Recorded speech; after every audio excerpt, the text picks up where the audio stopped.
ఎవరు నువ్వు? ఊళ్ళో ఇన్ని కార్లు ఉండగా చూసి నా కారు కింద పడి నువ్వు చచ్చి నన్ను జైలుకి పంపించి ఆ తర్వాత ఇంతకీ నువ్వు పోలీసులు తరుగుతున్న దొంగవా, ఆత్మహత్య చేసుకోబోతున్న నిరుద్యోగివా? నువ్వెవరైనా నాకు అనవసరం. ఇదిగో చూడు, ఈ 10 రూపాయలు తీసుకో. అంతగా నువ్వు చావాలనుకుంటే ఏ ఆర్టీసీ బస్సు వెతుక్కో. ఇక నా రెండో పాయింట్. అయ్యా, రెండో పాయింట్ గారు, తమరు చాలా పాయింట్లు చెప్పారు కానీ అసలు పాయింట్ వినండి. నీ అసలు పాయింట్ నాకు అనవసరం అయ్యా. వెళ్ళు వెళ్ళు.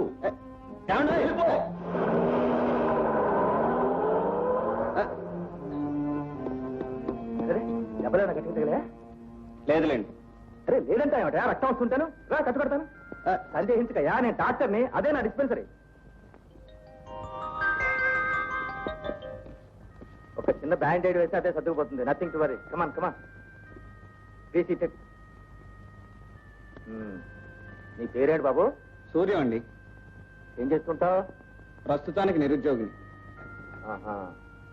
చూడు, ఉద్యోగం సద్యోగం వెతుక్కోవాల్సిన వాడివి. రోడ్డు మీద జాగ్రత్తగా ఉండడం మంచిది కదా.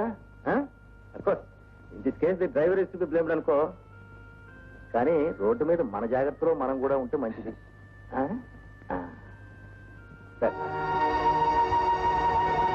ఆ ఫోటోలో ఉన్నది ఇందాక కారులో ఉన్నాయనే కదండి? ఆయనే బాబు. ఆయన దెబ్బ నేను తిన్నాను. మరి ఆయన ఫోటో మీ ఇంట్లో ఎందుకు పెట్టుకున్నారు? ఆయన చేసిన మేలు మర్చిపోలేక. ఆయన నాకు స్వయాన బావగారయ్యా. రామ్మా రా. చూసావా, మీ ఆయనచే దెబ్బతిన్న మరో వ్యక్తి, పేరు సూర్యం. ఈవిడేనయ్యా మా చెల్లెలు కమల, కాలేజీలో లెక్చరర్ గా పనిచేస్తుంది. నమస్కారం అండి. నమస్కారం. ఆ దుర్మార్గుడు కనకారావు ఈమెకు విడాకులిచ్చి ఈవిడి జీవితాన్ని ఎడారి చేసి పారేశాడు. కనకారావు? ఇప్పటికి అర్థమైంది. ఆ కనకారావు ఎవరో కాదండి, మా మేనమామ. అంటే నువ్వు సుందరమ్మ గారు అబ్బాయిని. త్రిపుర సుందరమ్మ కొడుకువా? రెండో కొడుకుని.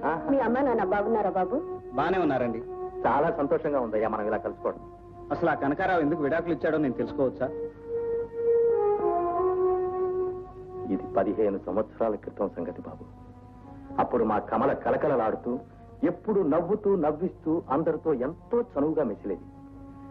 ఆ మూర్ఖుడు కనకారావు ఆ నవ్వుల్ని మాటల్ని అపార్థం చేసుకుని కోర్టుకెక్కి విడాకులు తీసుకున్నాడు.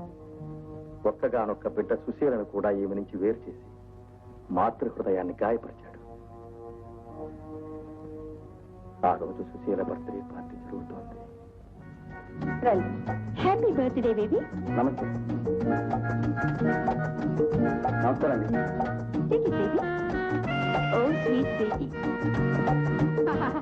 అబ్బాబ్బాబ్బా, ఇంద్ర భవనంలాగుంది. ఇల్లు అంటే ఇది ఇల్లు. మన కొంపలో ఉన్నాయి. ఎందుకు చెప్పానుగా నేను. డాక్టర్ గారు బాగున్నారా? బాగున్నారమ్మా. తిరుపతి దేవుడి దర్శనం అలా దొరుకుతుంది, నీ దర్శనం దొరకడం లేదు. ఏమ్మా కమల, బాగున్నారా? మంచి సమయానికే వచ్చావు. అవును, ఏంటి పండగ ఇంట్లో? అమ్మాయి పుట్టినరోజమ్మా. అలాగా? మా తల్లి, మా అమ్మే, మా బంగారే. చేతులు ఏం లేకుండా వచ్చాము మనం. గురమయ్య పెట్టి దీర్ఘాయుష్మంతురాలే వర్చులు. అన్నయ్య, నీతో అర్జెంట్ గా మాట్లాడాలి.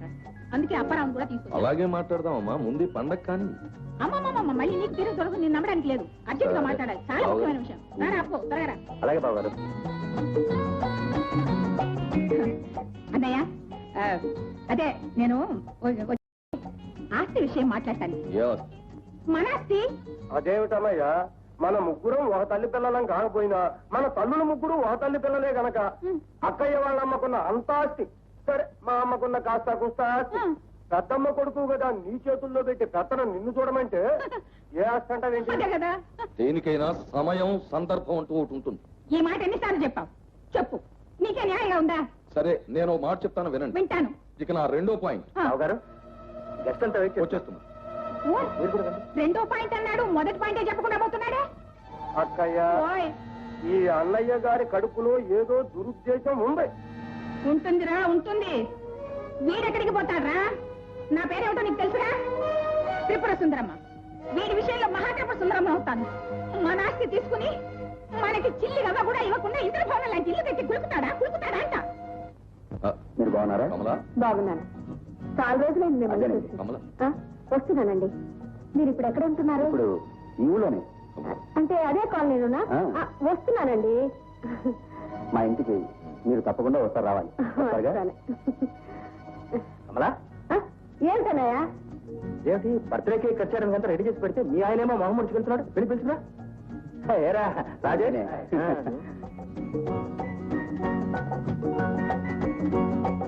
ఏమండి గెస్ట్లందరినీ వదిలిపెట్టి మీరు పైకి వచ్చారేమిటి? నేనేందుకు పార్టీ నడిపించడానికి గెస్టులు నవ్వులతో ఎంటర్టైన్ చేయడానికి నువ్వున్నావుగా.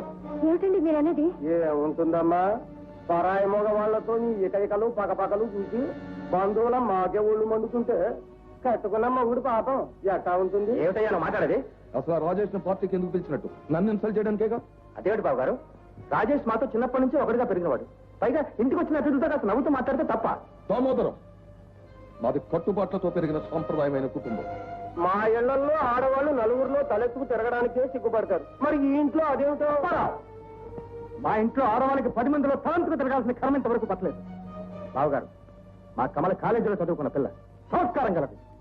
కానీ మీ కమల చిరునవ్వులు కన్నీళ్లు నాకే పరిమితం కావాలి. 10 మందిలోనూ సిగ్గు విడిచి నవ్వులు విరజిమ్మే మీ కమల చదువు, సంస్కారం, నాగరికత నాకే నచ్చుబాటు కావు. ఏమండి నన్ను మీరు అపార్థం చేసుకుంటున్నారు. కాదు, పూర్తిగా అర్థం చేసుకునే మాట్లాడుతున్నాను. కూరంతలు కొండంతలు చేయటం ఏం బాగోలేదు. నా మాట వినండి బావగారు.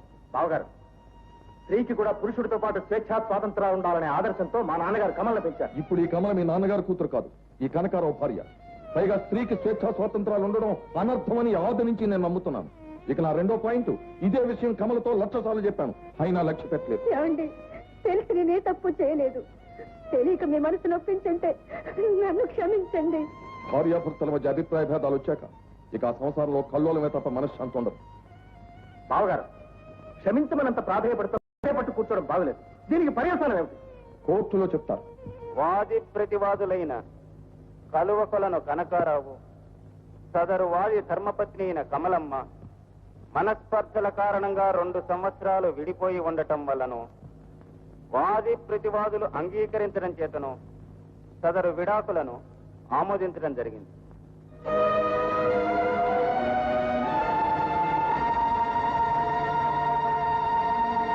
భర్త ఇస్తానన్న భరణాన్ని కమలమ్మ నిరాకరించింది.